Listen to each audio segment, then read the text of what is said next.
प्रिय छात्र छात्राओं, आज के इस ऑडियो क्लास में एक बार फिर से आप सबका स्वागत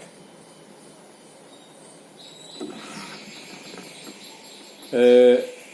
मैं doctor Akhilesh Kumar, associate professor Hindi विभाग, HD जैन कॉलेज आरा। हम लोग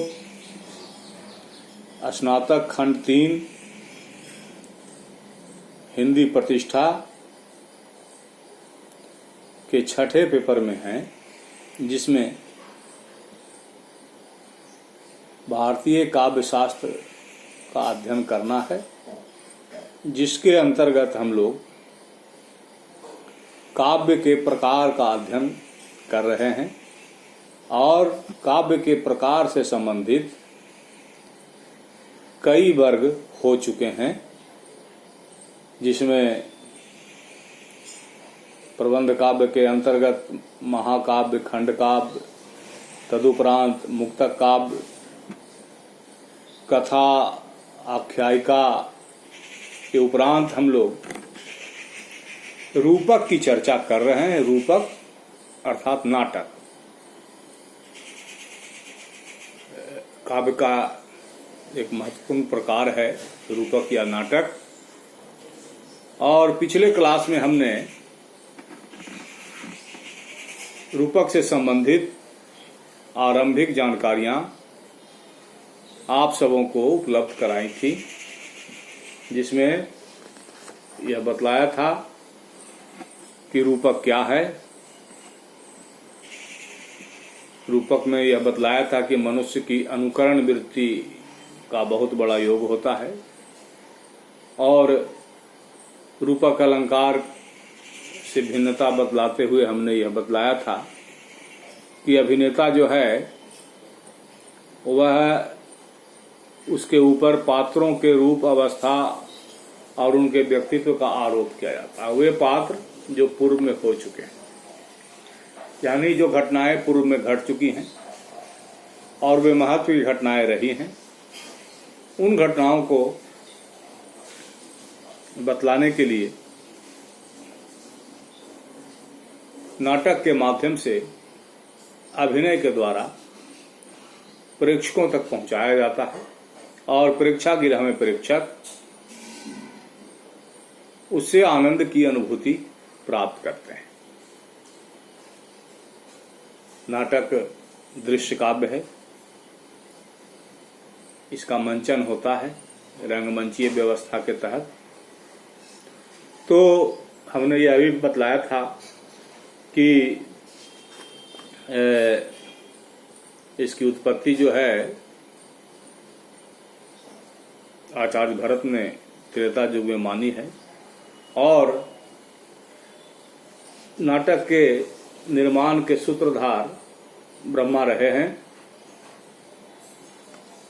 जिन्होंने भरत मुनि को नाटक का आचार्य बनाया।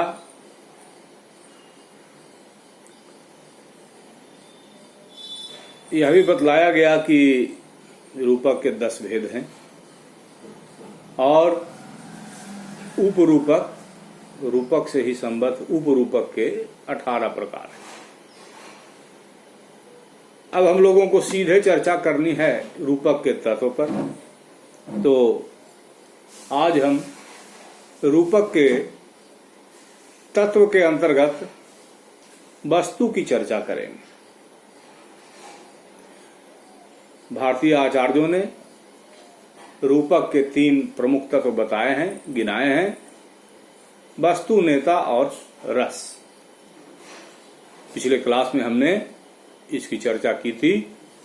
आज हम वस्तु, जिसे इतिवृत्त या कथा वस्तु भी कहा जाता है, उसकी चर्चा करेंगे।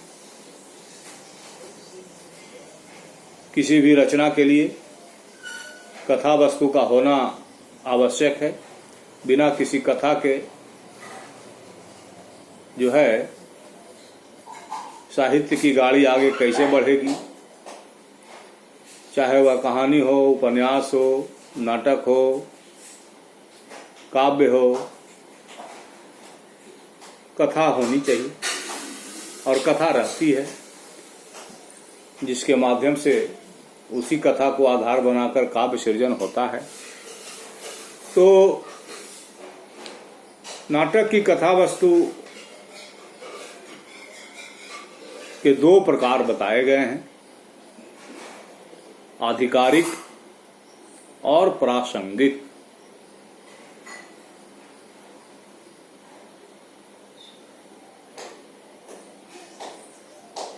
आधिकारिक से स्पष्ट है कि कथा आधिकारिक होती है, और अधिकार कथा के फल या उद्देश्य को कहते हैं, और उसके फल का भोक्ता अधिकारी कहा जाता है। और प्रासंगिक कथा जो है वह गौण होती है, वह प्रसंगवश आती है, जबकि आधारिक कथा का क्रम चलता रहता है। अब किसी भी कथा को आप ले लें, जैसे रामचरितमानस या वाल्मीकि रामायण में भगवान राम की कथा आधिकारिक कथा है, मुख्य कथा है, लेकिन प्रासंगिक कथाएं उसमें आती रहती हैं, चाहे वह कथा गुहराज निषाद की हो, चाहे हनुमान की हो, चाहे सुग्रीव की हो, चाहे अंगद की हो। तो कथा के अंदर कथा आती रहती है, प्रासंगिक कथाएं आती रहती हैं, और प्रासंगिक कथा जो है वह आधिकारिक कथा को गति देने का काम करती है, आधिकारिक कथा को सुंदर बनाने का काम करती है, प्रसंग को आगे बढ़ाने का काम करती है। प्रासंगिक कथा मूल कथा में के विकास में सहायक होती है, चाहे केवट प्रसंग रहे, उसके माध्यम से भी मूल कथा को सौंदर्य प्राप्त होता है, गरिमा प्राप्त होती है। केवट प्रसंग में भी भगवान राम को महिमा प्राप्त हुई है, क्योंकि केवट बिना उनके पांव धोए नाव पर चढ़ाने को तैयार नहीं है। तो इस तरह से प्रासंगिक कथाएं जो हैं, वे कथाएं मुख्य कथा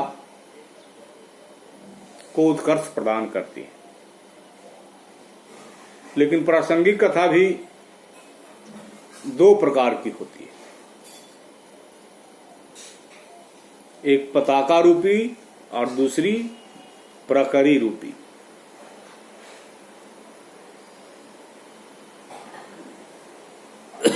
पताका कथा जो है वह थोड़ी लंबी खींचती है, आती है तो साथ चलती है। जैसे हनुमान की कथा हो, एक बार जब भगवान रामचंद्र जी से सामना हो गया तो हनुमान की कथा भी साथ साथ चलती है, राम रावण युद्ध तक चलती है, उसके तदनंतर अयोध्या आने तक चलती है।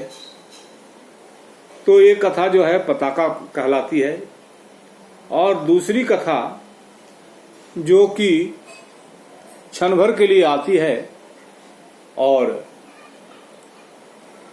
फिर समाप्त हो जाती है। जैसे वन में भगवान रामचंद्र जी अनेक ऋषियों मुनियों से भेंट मुलाकात करते हैं, मिलते हैं, जुलते हैं, आगे बढ़ जाते हैं। सबरी से भी भेंट होती है, अन्य ऋषियों से भी भेंट होती है, मिलना जुलना होता है, और फिर आगे बढ़ जाते हैं। उस कथा का उल्लेख आगे नहीं होता है। तो जिसका उल्लेख आगे नहीं होता है वह प्रकरी के अंतर्गत उसको माना जाता है। तो प्रकरी जो है आरंभ होने के पश्चात शीघ्र ही समाप्त हो जाने वाली कथा है, जबकि पताका जो है जहां से आरंभ होती है वहां से साथ चलती है, दूर तक जाती है। तो प्रासंगिक कथा वस्तु के अंतर्गत हमने पताका और प्रकरी की चर्चा की। तो इस तरह से रूपक के तत्व के अंतर्गत कथा वस्तु के अंतर्गत दो प्रकार की कथा बतलाए हमने बतलाई, आधिकारिक और प्रासंगिक। लेकिन आचार्यों ने रूपक के समस्त कथानक को 5 स्थितियों में विभाजित किया है और इन्हें अर्थ प्रकृति, अवस्था एवं संधि कहते हैं। इन 3 खंडों के 5-5 प्रकार हैं। अर्थ प्रकृति के अंतर्गत बीज, बिंदु, पताका, प्रकरी, कार्य। अवस्था के अंतर्गत आरंभ, यत्न, प्राप्त्याशा, नियताप्ति, फलागम। और संधि के अंतर्गत मुख, प्रतिमुख, गर्भ, विमर्श, अवमर्श।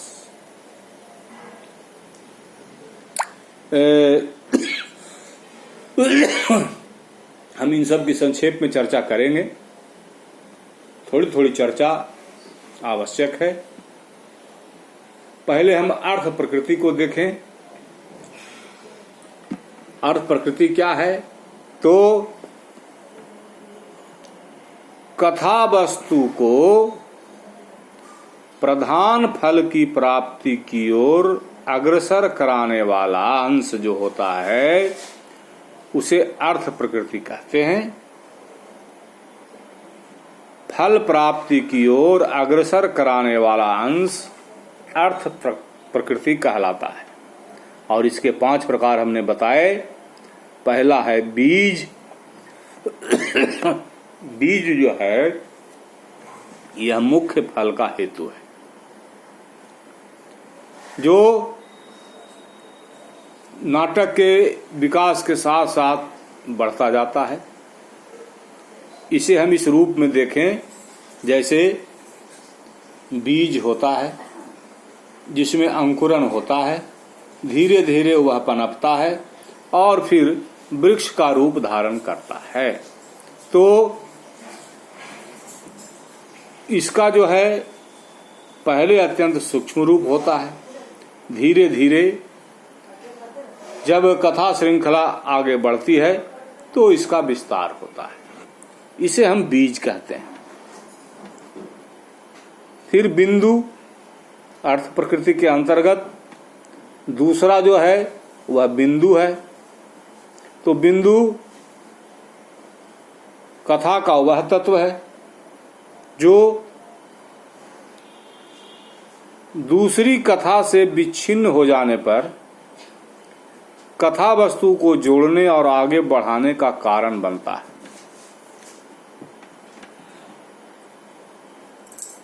इसको बिंदु कहते हैं। इसके बाद है पताका, जिसके बारे में हम बता चुके कि वह प्रासंगिक कथा जो जहां आरंभ होती है वहां से कुछ दूरी तय करती है। और प्रकरी आरंभ होती है और कुछ ही समय में कथा जो समाप्त हो जाए। इसके बाद 5वां है कार्य। तो कार्य के अंतर्गत नायक के जीवन के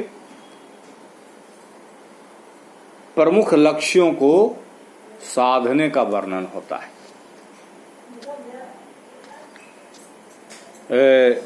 जिस फल की सिद्धि के लिए नायक सभी उपायों को प्रारंभ करता है वह कार्य कहा जाता है। जैसे अब रावण का वध हुआ तो उसके पहले उस लक्ष्य को साधने के लिए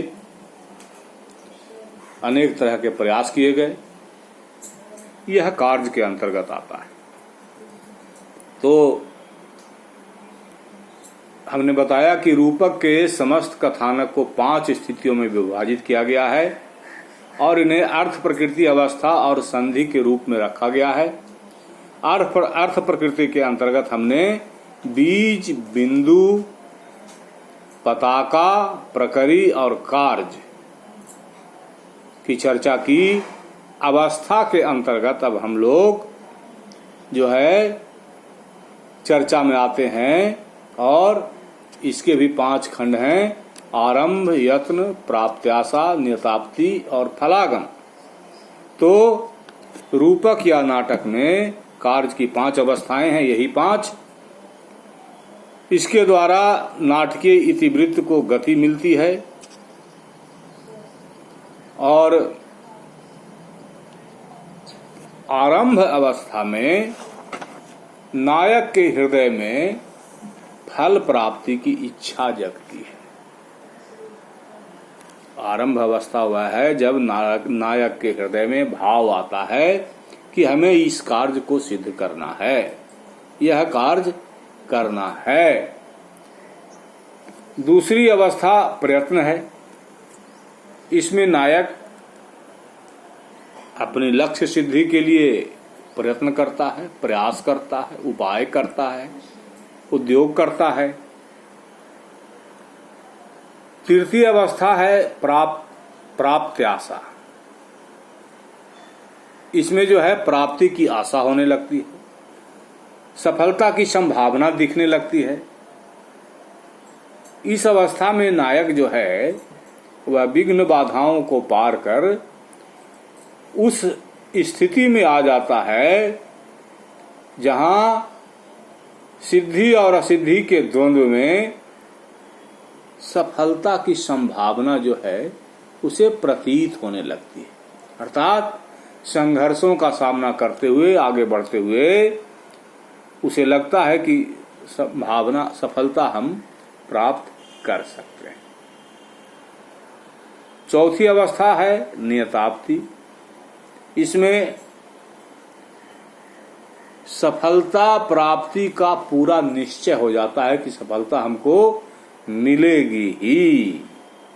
और अंतिम अवस्था जो है वह है क्या है? अंतिम अवस्था जो है फलागम है। तो फलागम यानी फल प्राप्ति की अवस्था, फल प्राप्ति की अवस्था को फलागम कहते हैं, अर्थात लक्ष्य की प्राप्ति। तो इस तरह से इसके ये जो है अवस्था के 5 खंड हुए। इसके बाद हम संधि देखें। 5 संधियों की चर्चा है। संधि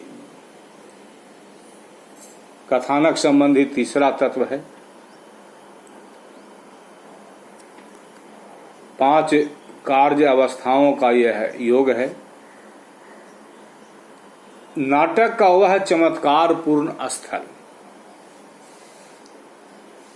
जो सहसा सहृदयों की दृष्टि आकृष्ट करे तथा जिन स्थलों से कथानक नवीन दिशा प्राप्त करे संधि कहलाता है। अर्थात नाटक के चमत्कार पूर्ण स्थल जो सहृदयों को, प्रेक्षकों को अपनी ओर आकृष्ट करे और वह नवीन मोड़, कथानक का वह नवीन मोड़ जो जिससे दिशा प्राप्त हो, संधि कहते हैं। इसके 5 खंड हैं। पहला है मुख। तो मुख जो है यह मुख जो है यह जो है वो बीज और आरंभ, अर्थ प्रकृति के अंतर्गत बीज और अवस्था के अंतर्गत आरंभ की हमने जो चर्चा की, तो आरंभ और बीज अर्थ प्रकृति के योग से इसका निर्माण होता है। इस संधि में दोनों के मेल से अनेक अर्थ एवं रस उत्पन्न होते हैं।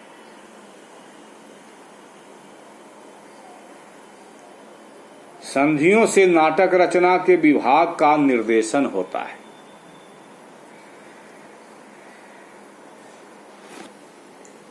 तो यह हुआ मुख संधि।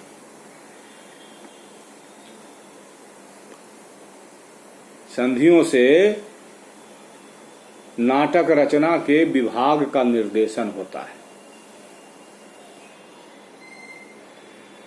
इसके बाद है प्रतिमुख। प्रतिमुख संधि में बिंदु एवं प्रयत्न का मेल होता है। बिंदु एवं यत्न का मेल होता है। जो हमने अर्थ प्रकृति और अवस्था के अंतर्गत 5 खंड बताए, उनके दूसरे दूसरे खंड का जो है वह मेल होता है। और इसमें नाटकीय वृत्त या फल का साधक प्रधान वृत्त कभी तो गुप्त होता है और कभी स्पष्ट होता है। प्रतिमुख में प्रधान फल का कुछ विकास दिखाई पड़ता है। अब इसके बाद है गर्भ संधि। तो यह प्राप्त्याशा एवं पताका के योग से बनती है। इस संधि का नाम गर्भ है, और वह इसलिए क्योंकि यह गर्भ की तरह छिपा रहता है। इसके भीतर फल जो है छिपा रहता है। प्रतिमुख संधि में बीज कुछ प्रकाशित होता है, वहीं गर्भ में बार बार प्रकट होता है, दबता है एवं खोज के कारण विस्तृत होता है। तो इसको हम गर्भ संधि कहते हैं। तो इसी तरह से अवमर्श संधि में अर्थ प्रकृति और अवस्था के चौथे भेद प्रकरी और नियताप्ति के मिश्रण से अवमर्श संधि बनती है। और इसमें बीज का अधिक विस्तार होने से नई नई बाधाओं का प्रादुर्भाव होता है। नई नई बाधाएं सामने आती हैं। इसके बाद है निर्वहन संधि।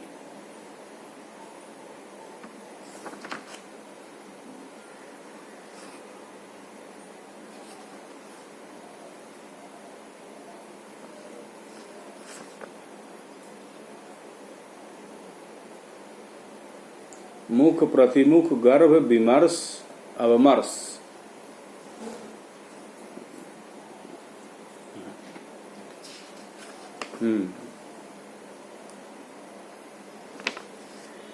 हाँ, तो अवमर्श नहीं, ये जो है विमर्श संधि है, जिसमें हमने अवमर्श कह के आपको बता दिया कि प्रक्रिया और नियताप्ति के मिश्रण से जो है यह बनती है।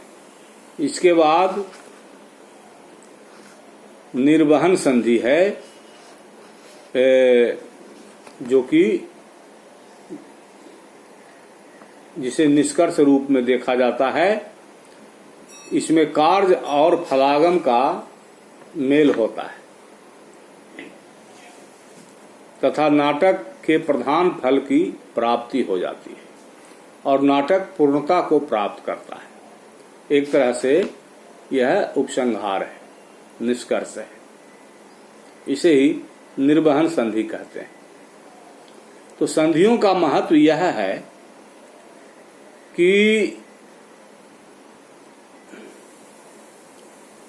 संधियों में कथानक का चमत्कार पूर्ण अंश होता है, जो अवस्थाओं तथा अर्थ प्रकृति के योग से बनता है। अर्थ प्रकृति का संबंध कार्य सिद्धि के साधनों से है, तो अवस्थाएं कार्य सिद्धि की श्रेणियों से संबंध रखती है, और संधियों का संबंध रूपक रचना के विभाग से होता है। तो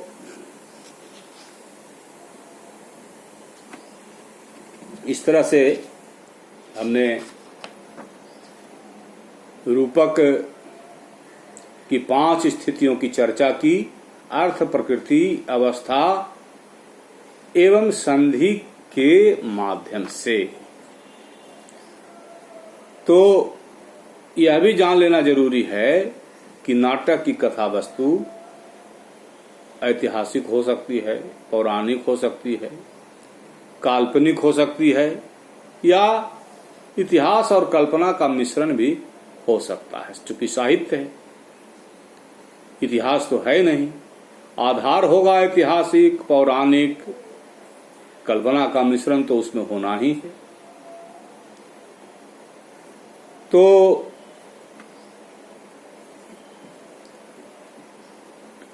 इसके अलावे जो है अन्य दृष्टियों से भी कथा वस्तु के कुछ विभाग किए गए। रंगमंच की दृष्टि से कथा वस्तु का विन्यास 2 प्रकार का होता है, सूच्य और दृश्य। नाटक में केवल उन्हीं घटनाओं का वर्णन किया जाता है जो मधुर एवं उदात्त हो, अर्थात नाटककार रंगमंच पर उन्हीं दृश्यों को प्रस्तुत करे